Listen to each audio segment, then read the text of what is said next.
บุญเสืองเหืออยู่ที่บ้านอุดมผล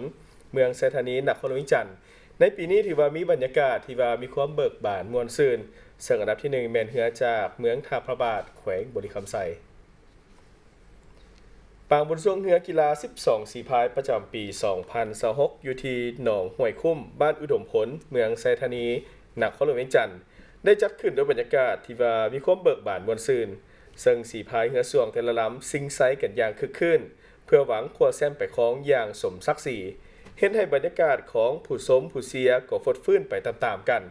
บางคนนี่ก็มาเสียเหือที่ว่าตนเองมักหรือว่าเหือแขวงของตนเอง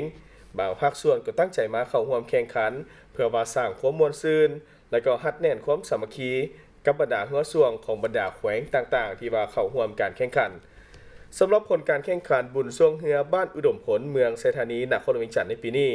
ผลการแข่งขันปรากฏว่าอันดับที่1ได้แก่เหือส่วง12ราศีน้องยูโรแสงร้อยศัพท์บ้านถวยใหม่เมืองท่าพระบาทแขวงบริคำไซหรือว่าผาโป้งแมนได้อันดับที่1ไปครองไป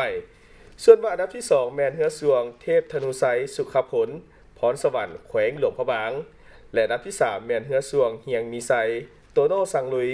บ้านหาดสวนเมืองทุรคมแขวงเวียงจันทน์หรือว่านาล่องตุลาหลักหาดไซ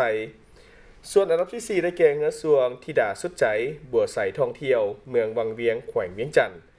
การจัดบุญทรงเหือบ่เพียงแต่เป็นการแข่งขันกีฬาเท่านั้นแต่ว่ายังเป็นการอนุรักษ์รักษาฮีตของประเพณีอันดีงามของคนลาวพวกเขาให้คงอยู่เคียงคู่กับประชาชนลาวพวกเขาตลอดไปนั่นเองท่านผู้ชม